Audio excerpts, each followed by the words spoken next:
ఓం శ్రీ గురుభ్యో నమ. ఓం శ్రీ మాత్రే నమ.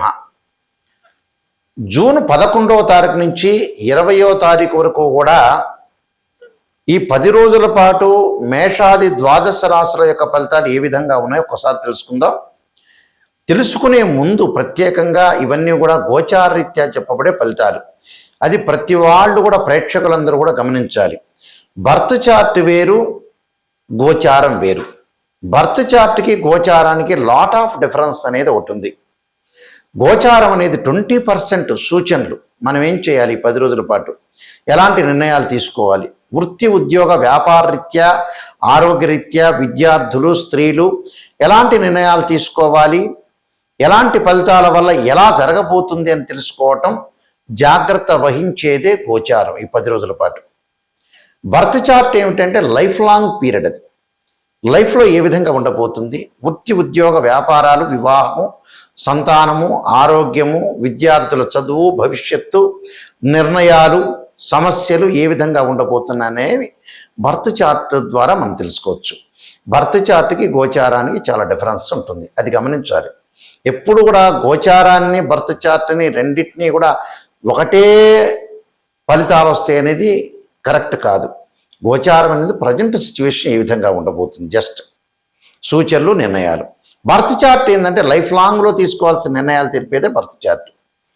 అయితే ఇక్కడ గోచారాన్ని చెప్పబోయే ముందు అసలు గ్రహాలు ఎక్కడున్నాయి, గ్రహగమన గతులు ఏ రాసుల్లో సంచరిస్తున్నాయో తెలుసుకుందాం. మేషంలో కుజుడు ఈ 10 రోజుల పాటు, అలానే రవి వృషభ మిథున రాశుల్లో సంచారం చేయటం, వృషభ రాశులు 5 రోజులు, మిథున రాశిలో 5 రోజులు సంచారం చేయటం, అలానే బుధుడు మిథున రాశిలో సంచారం చేయటం, శుక్ర గురువులు కర్కాటకంలోను, అలానే ఈ గ్రహాలు ప్రత్యేకంగా శని మీనరాశిలోను, రాహు కుంభరాశిలోను, కేతు సింహరాశిలో సంచారం చేస్తారు. అలానే రవి వృషభ రాశిలో 5 రోజుల పాటు ఉంటాడు, అంటే 16వ తారీఖు వరకు. తర్వాత మిగతా 4-5 రోజులు, 5 రోజుల పాటు మిథున రాశిలో సంచారం చేస్తారు. ఈ గ్రహాలు ఈ సంచారం ప్రకారంగా ఏ విధంగా ఉండబోతున్నాయి మేషాది ద్వాదశ రాశుల వాళ్ళకి నిజాన్ని తెలుసుకోవాలి. ఎప్పుడు కూడా మనం నెగిటివ్ తెలుసుకుంటే దాని పాజిటివ్కి మనం వెళ్ళడానికి అవకాశం ఉంటుంది. కేవలం పాజిటివ్ తెలుసుకోవటం వల్ల పెద్దగా మనకి వచ్చే విషయం అనేది ఏమి ఉండదు. కాబట్టి నెగిటివ్ తెలుసుకుంటే ఆ నెగిటివ్ని మనం పాజిటివ్ చేసుకోవడానికి ఖచ్చితంగా కొన్ని నిర్ణయాలు తీసుకుంటాం. అయితే ఈ ద్వాదశ రాశుల వాళ్ళందరికీ కూడా ఏ విధంగా ఉందో ఒకసారి తెలుసుకుందాం. వృశ్చిక రాశి వారికి ఏ విధంగా ఉండబోతుంది.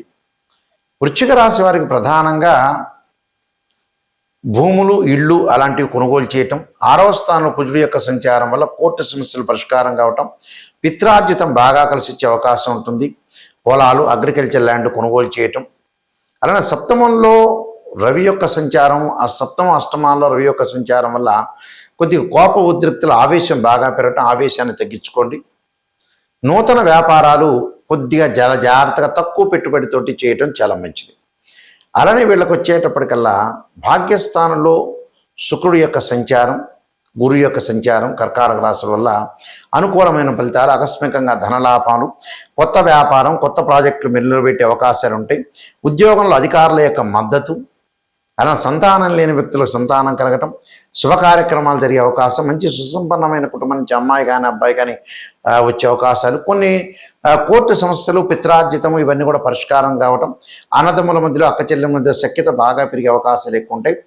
అయితే ఇక్కడ మీకు ఆరోగ్యపరంగా చిన్న చిన్న ఒడిదుడుకులు వచ్చినా ఆరోగ్యపరంగా ఇబ్బందులు అనేవి తగ్గే అవకాశాలు ఎక్కువ ఉంటాయి. స్థానచలనం జరిగే అవకాశాలు ఎక్కువ ఉంటాయి. తల్లి యొక్క ఆరోగ్య విషయంలో కొంత శ్రద్ధ పెట్టాలి. వీళ్ళు చేయాల్సింది ఖచ్చితంగా ఏమిటి అని అంటే దక్షిణకాళి స్తోత్ర పాలనం చేయటం ఒకటి, అగ్నిదేవుణ్ణి ప్రసన్నం చేసుకోవటం. అంటే అగ్నికి సంబంధించిన మంత్రాలు చదువుకోవాలి. అలానే మానసికంగా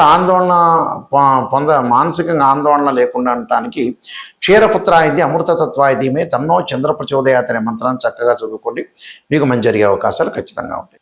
వీళ్ళందరూ కూడా ఎలాంటి పరిహారాలు చేసుకోవాలి అని చూసుకునేటట్టయితే ఇక్కడ మనం చంద్రగ్రహాన్ని కూడా చర్చించినట్లయితే చంద్రుడు మీనరాశి నుంచి సింహరాశిలో సంచారం చేస్తారు ఈ 10 రోజుల పాటు. ప్రధానంగా మారిన గ్రహాలు ఏంటంటే కుజుడు, రవి, బుధుడు, శుక్రుడు, గురువు మారారు. శని అదే స్థానంలో ఉన్నాడు. రాహుకేతులు కూడా కుంభ సింహరాశుల్లోనే సంచరిస్తున్నారు. శని కూడా మీనరాశిలో సంచారం చేస్తున్నారు. వాటిలో మార్పు ఏమీ లేదు. ఈ ఏదైతే ఈ 10 రోజుల పాటు కూడా ఎలాంటి పరిహారాలు చేసుకోవాలి, ప్రత్యేకంగా పరిహారాల్లో తారా మహాదేవి యొక్క స్తోత్ర పారాయణం చేయటం ఒకటి గురువారం రోజున, కుబేర మంత్రాన్ని చదువుకోవటం గురువారం రోజున, ఓం యక్షాయ కుబేరాయ వైశ్రవణాయ ధనధాన్యాధిపతే ధనం ధాన్యం సమృద్ధిమే దేహిమే దాపై స్వహ అనే మంత్రాన్ని చక్కగా చదువుకోండి. ఉద్యోగపరంగా ఆరోగ్యపరంగా ఇబ్బందులు కలుగుతున్నాయా, నిరుద్యోగులు కానీ గవర్నమెంట్ ఎంప్లాయీస్ కానీ ఉద్యోగపరంగా ఏదన్నా ఇబ్బందులు కలుగుతున్న వ్యక్తులు ఖచ్చితంగా రవి యొక్క ఆరాధన చేయాలి. రవి యొక్క ఆరాధనలో నేను చెప్పిన మంత్రాన్ని చక్కగా చదువుకోవాలి. ఓం ప్రభాకరాయ విద్మహే దివాకరాయ ధీమహే తన్నో సూర్య ప్రచోదయాత్ అనే మంత్రాన్ని చక్కగా చదువుకోవటం. ఆదిత్య హృదయాన్ని పారణం చేయాలి. ఎప్పుడు చేయాలి? ఆదివారం రోజున సూర్యహోరలో, అంటే ప్రాతకాలం సూర్యుడు ఉదయించే సమయంలో సూర్యహోర అనేది ఒకటి ఉంటుంది. ఆ సూర్యహోరలో ఆదిత్య హృదయాన్ని పారణం చేయాలి. చేయటంలో ఉద్యోగపరంగా ఇబ్బందులు లేకుండా ఉంటాయి. మానసికంగా బాధపడుతున్నవాడు ఖచ్చితంగా క్షీరపుత్రాయుధి అమృతతత్వాయుధీమే తన్నో చంద్ర ప్రచోదయాత్ అనే మంత్రాన్ని చక్కగా చదువుకోవాలి. వాహన ప్రమాదాలు జరిగి ఆస్తి సంబంధించిన గొడవలు జరుగుతున్నాయా, అన్నదమ్ముల మధ్యలో గొడవలు కానీ, మెడికల్ వాళ్ళు కానీ, రక్షణ శాఖ వాళ్ళు కానీ, పోలీసులు కానీ, ఎవరైతే కొన్ని ప్రాబ్లమ్స్లో ఉన్న వాళ్ళు, రియల్ ఎస్టేట్ వాళ్ళు కానీ, భూమి వివాదాలు కానీ, పొలాలకు సంబంధించిన పంచాయతీ కానీ, భూములు బాగా పండాలన్నా కూడా ఖచ్చితంగా కుజుడి యొక్క ఆరాధన చేయాలి. కుజుడి యొక్క ఆరాధన ఏ మంత్రం చేయాలి స్పష్టంగా చెప్పాలంటే అంగారకాయుధే శక్తి అస్తాయ ధీమే తన్నో భౌమ ప్రచోదయాత్ అనే అంగారక గాయత్రి మంత్రాన్ని చదువుకోవటం చాలా మంచిది. దాంతోపాటు కందులు దానం చేయటం చాలా మంచిది. అలానే బుద్ధి కరెక్ట్గా ఉండట్లేదా, సరైన ప్రణాళికల్లో వెళ్ళట్లేదా, సరైన ఆలోచనలు కానీ నిర్ణయాలు అనేవి కరెక్ట్గా ఉండట్లేదా అంటే బుధుడి యొక్క ఆరాధన చేయాలి. ఎలాగా? విష్ణుమూర్తిని ఆరాధన చేయాలి. విష్ణుమూర్తిని ఆరాధన చేయటం అంటే ఏమిటి? ఓ నమో నారాయణాయ నమః అంటే ఓ నమో నారాయణాయ నమః అనే అష్టాక్షరి మంత్రాన్ని చదువుకోవటం చాలా మంచిది. అలానే వివాహాలు కావట్లేదా, వివాహపరంగా కొన్ని ఆటంకాలు కలుగుతున్నాయంటే శుక్రుడి యొక్క ఆరాధన చేయాలి. శుక్రుడికి మన ప్రతి గ్రహానికి అధిదేవతలు, అంతరిక్ష దేవతలు, అధిష్టాన దేవతలు ఉంటారు. అంటే అధిదేవత ఉంటారు, ప్రత్యుదేవత ఉంటారు, అధిష్టాన దేవత, అంతరిక్ష దేవతలు ఉంటారు. శుక్రుడికి అంతరిక్ష దేవతన కమలాదేవి యొక్క స్తోత్ర పారాయణం చేయండి. అంటే వాహనాలు కొనుగోలు చేయలేకపోతున్నారా, లగ్జరీగా ఉండలేకపోతున్నారా, అనుభవించలేకపోతున్నారంటే శుక్రుడి యొక్క ఆరాధన చేయాలి. ఆయుష్ ప్రమాణంగా ఇబ్బందులు ఉన్నాయా, పనులలో ఆటంకాలు జరుగుతున్న వాళ్ళు, ఎల్నాటి శని, అలాంటి జన్మశని, ద్వితీయంలో శని, వ్యయశని, దాన్ని ఎల్నాటి శని అంటారు. అలానే అర్ధాష్టమ శని, అష్టమ శని, 10వ స్థానంలో శని ఉంటే కంటక లేదా పొంగు శని అంటారు. వీళ్ళు ఖచ్చితంగా దక్షిణకాళి స్తోత్ర పారాయణం చేయటం ఒకటి, శనికి నలని ద్రాక్షారసంతో శనివారం రోజు అభిషేకం చేయాలి. విదేశాలకు వెళ్ళలేకపోతున్నారా, కొన్ని విఘ్నాలు జరుగుతున్నాయంటే రాహుకేతులను ఆరాధన చేయాలి. రాహుకేతులను ఆరాధన చేసేటప్పుడు ఇక్కడ ధూమవతి చిన్నమస్తాదేవి యొక్క స్తోత్ర పారాయణం చేయటం, కేతు బాగలేని వాళ్ళు గణపతి యొక్క ఆరాధన చేయటం, రాహు బాగలేని వాళ్ళు దుర్గాదేవి యొక్క పారాయణం చేయటం చాలా మంచిది. ఎందుకంటే ఇవన్నీ కూడా చేయటం వల్ల మంచి జరిగే అవకాశాలు ఖచ్చితంగా ఉంటాయి. కానీ ఎప్పుడు కూడా జాతకం తెలుసుకునేటప్పుడు నెగిటివ్ తెలుసుకోండి. ఎందుకంటే ఒరిజినల్గా నాలాంటి వాళ్ళు ఏం చెప్తారంటే ఎంతో అపారమైన అనుభవంతో నేను చెప్పే విషయాన్ని మీరు ప్రేక్షకులందరూ కూడా గమనించాలి. మనకి ఎప్పుడైనా సరే జాతకాన్ని చెప్పించుకునేటప్పుడు నేనే కాదు, ఆస్ట్రాలజర్ని మీరు అప్రోచ్ అయినా ఫస్ట్ నెగిటివ్ తెలుసుకోండి. నెగిటివ్ తెలుసుకుంటే ఆ నెగిటివ్కి పరిష్కార మార్గం ఏంటి? ఒక డాక్టర్ని మనం కన్సల్ట్ అయ్యాం, డాక్టర్ గారు ఎంత పాజిటివ్ చెబుతున్నారనేది కాదు, దాన్ని నెగిటివ్ చెప్పి దానికి ఒక ట్యాబ్లెటో ఇంజెక్షనో దాని ప్రికాషన్ చెప్తే ఆ డాక్టర్ వెల్ అండ్ గుడ్ అని అర్థం. పర్వాలేదులేండి బాగానే ఉందంటే డాక్టర్ గారికి మీరు కన్సల్టింగ్ ఫీజు ఇస్తారు, నాలాంటి వాళ్ళకు కూడా కన్సల్టింగ్ ఫీజు ఇస్తారు. ఇచ్చిన తర్వాత బాగుంది అని చెప్పి మేము మిమ్మల్ని పంపిస్తే అది నిజంగా సత్యం అంటారా? అది అసత్యమే. అందువల్ల నేను చెప్పలేను అలాగా. నా దగ్గరికి వచ్చేవాళ్ళు ఎవరైనా సరే నిజం తెలుసుకునేవాళ్ళు మాత్రమే రండి. ఎందుకంటే అబద్ధపు ముసుగులో ఎప్పుడూ కూడా జీవితం అనేది జీవిస్తే మనం మోసం చేసుకున్న వాళ్ళం అవుతాం. అంటే మనం మోసం చేసుకున్న వ్యక్తులం కావాలని అనుకుంటుందా? ఉండదు కదా ఎవరికైనా. నిజాన్ని తెలుసుకోండి, సత్యాన్ని గ్రహించండి. సత్యాన్ని దూరం చేసుకోకూడదని అర్థం.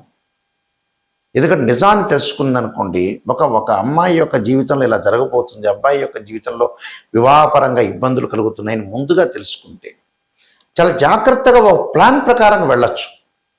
ఒక అమ్మాయి జీవితంలో అబ్బాయి మంచివాడు కాదు, లేదా అబ్బాయి మంచివాడు, అత్తగారి యొక్క ఇన్ఫ్లుయెన్స్ ఎక్కువ ఉంటుంది, అబ్బాయిని చెడగొడుతుంది అనేది జాతకంలో తెలుస్తుంది.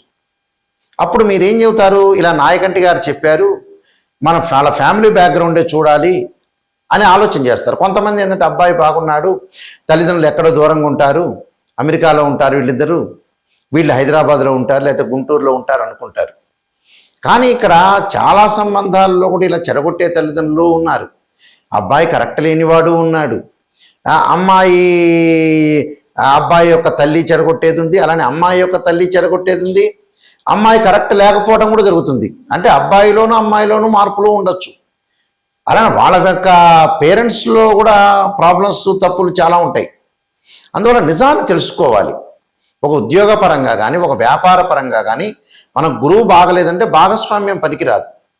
రవి బాగలేదంటే ఉద్యోగంలో జాగ్రత్తగా ఉండాలి అని అర్థం. కుజుడు బాగలేదంటే ప్రమాదాలు జరుగుతాయి అని అర్థం. శని బాగలేదంటే లైఫ్ స్పాన్కి చాలా జాగ్రత్త ఉండాలి. అంటే ఇవన్నీ ఈ సంవత్సరంలో ఈ దశలో చాలా జాగ్రత్తగా ఉండాలని ఇది మనం తెలుసుకోవాలి. దానికి కేవలం రాశిచక్రం సరిపోదు. చాలామంది కూడా రాశిచక్రం చూస్తుంటారు. రాశిచక్రము, నవాంశము, భావచక్రము, దశలు అంతర్దశలు చూస్తేనే వివాహపరంగా ఎలా ఉండబోతుంది, సంతానం కలుగుతుందా అంటే రాశిచక్రము, సప్తమాంశచక్రం, భావచక్రము, దశలు అంతర్దశలు చూడాలి. వృత్తిపరంగా ఎలా ఉండబోతుందంటే రాశిచక్రము, దశమాంశము, భావచక్రము, దశలు అంతర్దశలు కంపల్సరీ చూడాలి. మ్యాథమెటికల్ అనాలిసిస్ లేనిది ఏది కూడా జాతకంలో కరెక్ట్ కాదు. చాలామంది చెబుతుంటారు గురువు ఇక్కడ ఉన్నాడండి, లగ్నంలో గురువు ఉన్నా అంటే అది నీచనో ఉచ్చనో ఎన్ని డిగ్రీల్లో ఉన్నాడు. ఎగ్జాంపుల్, గురువు 5 డిగ్రీలు ఉంటే నీచ మకర రాశిలో, 5 డిగ్రీలు దాటిన తర్వాత పరమనీచ అంటాడు. అలానే ద్వాదశ భావాధిపతులు కూడా ఇక్కడ ఇంపార్టెంట్. దానిలో ఉన్న గ్రహం కాదు. తనుభావానికి రవి అధిపతి, ద్వితీయ భావానికి గురువు అధిపతి, తృతీయానికి కుజుడు అధిపతి, చతుర్థానికి చంద్రుడు బుధుడు, అలాగా పంచమానికి గురువు అధిపతి, షష్టమానికి కుజుడు, సప్తమానికి శుక్రుడు. ఇలాగా ద్వాదశ భావాలన్నీ కూడా మనం అనాలిసిస్ చేయాలి. ఇవన్నీ కూడా ద్వాదశ భావాలకు సంబంధించిన అధిపతులు కొంతమంది ఉంటారు. ఆ రాశ్యాధిపతిని చూడాలి. మళ్ళీ ఏదైతే ఆ బాక్స్లో ఉన్న గ్రహం ఉంటే ఆ గ్రహాన్ని కూడా చూడాలి. అంటే భావాధిపతులు అంటే ఏంటంటే ఇప్పుడు తనుభావానికి రవిధిపతి చెప్పారు, వాళ్ళది మేషలగ్నం అయింది. తనుభావానికి రవిధిపతి, మేషలగ్నంలో శుక్రుడు ఉన్నాడు. శుక్రుడు టెనెంట్. రాశ్యాధిపతి ఎవరంటే కుజుడు. అంటే ఈ భావాధిపతి ఓనర్ అయితే రాశ్యాధిపతి బిల్డర్ అవుతాడు. దానిలో ఉన్న గ్రహం అనేది టెనెంట్కున్నారు అని అర్థం. అంతే, అద్దెకున్న గ్రహం అని అర్థం. కాబట్టి ఈ భావాలని, ఈ 16 డివిజనబుల్ చార్ట్స్ని మనం ఖచ్చితంగా అనాలిసిస్ చేస్తేనే జాతకం చెప్పగలుగుతాం. కేవలం లగ్న కుండలు తీసుకొచ్చి ఎక్కడో నెట్లో చూసుకొని మీరు దానిలో ఇక్కడ లగ్నం ఉందండి, అక్కడ లగ్నం ఉందని చెప్పి రకరకాల దోషాలు ఉన్నాయని పితృదోషాల మీద పడేయటం, ఇలాంటివన్నీ కొన్ని జరుగుతూ ఉంటుంటాయి. జాతకాన్ని నిజం తెలుసుకోండి. నిజాన్ని తెలుసుకున్న వాళ్ళు మాత్రమే నన్ను అప్రోచ్ కండి. పొగిడే వాళ్ళు ఎవరు కూడా పొగడండి గురువు గారంటే నేనేం పొగడను. నెగిటివ్ తెలుసుకుంటేనే నాకు ఫోన్ చేయండి. నెగిటివ్ వల్లనే నాయకంటి మల్లికార్జున శర్మ గారి దగ్గర బాగుపడేది. ఎవరి దగ్గరైనా బాగుపడే నెగిటివ్ తెలుసుకుంటేనే. దానికి మందో, ట్యాబ్లెట్, పరిహారాలు ఏదో రకంగా ఉంటుంది. అందువల్ల ఖచ్చితంగా తెలుసుకోండి. అయితే మా www.nayakanti.com చూడొచ్చు, www.nayakanti.in మా వెబ్సైటు. నేను కాలసర్పయోగము, కాలసర్పయోగ చంద్రిక, రాహు కేతులు, ఛాయాగ్రహాలు, పుత్ర గణపతి వ్రతము, సర్వదేవతా గోత్రులు పార్ట్ 1, పార్ట్ 2, అలానే బృహత్ పరిహార సింధు, జాతక చంద్రిక, వివాహ మార్తాండము, స్వప్న శాస్త్రము, ప్రిడిక్షన్ ఆఫ్ ఆస్ట్రాలజీ, అలానే ట్రాన్సిట్ ఆఫ్ రిజల్ట్స్ అనే పుస్తకాలు నేను రాశాను. ఇవన్నీ కూడా రాజమండ్రి వారి మోహన్ పబ్లికేషన్ వారి దగ్గర దొరుకుతాయి. మా దగ్గర కూడా ఈ పుస్తకాలు అనేవి కొనుక్కోవచ్చు. అయితే నిజాన్ని తెలుసుకునే వాళ్ళు మాత్రమే మాకు ఫోన్ చేయండి. ఎందుకంటే మేము వంశపారంపర్యంగా చెప్పేవాళ్ళం, మా గ్రాండ్ ఫాదర్ కూడా, మేమందరూ కూడా ఏంటంటే నిజాన్ని చెప్పాలనే ఉద్దేశంతోనే మీకు ఇవన్నీ కూడా నిజాలని చెబుతున్నాను. కాబట్టి మీ అందరికీ కూడా మంచి జరగాలని ఆశిస్తున్నా. నా మీద ఆ స్క్రోలింగ్ అవుతున్న నెంబర్ ఉంటుంది. ఆ స్క్రోలింగ్ అవుతున్న నెంబర్కి నాకు ఫోన్ చేయవచ్చు. డైరెక్ట్ నా నెంబర్కే వస్తుంది. నేనే మాట్లాడతాను మీతోటి. అయితే ఆ స్క్రీన్ మీద స్క్రోలింగ్ అవుతున్న నెంబర్ ఉంటుంది, దానికి మీరు కాంటాక్ట్ చేయొచ్చు. నాకే డైరెక్ట్గా వచ్చేస్తుంది. తప్పకుండా మీరు మంచి విషయాలు తెలుసుకోండి. చాలా జాగ్రత్తగా అనుసరించి ముందుకు వెళ్ళండి. మీ అందరికీ కూడా శ్రీ పరమేశ్వరుడి యొక్క కరుణాకటాక్షం ఉండాలని ఆశిస్తూ సర్వే జనా సుఖినో భవంతు.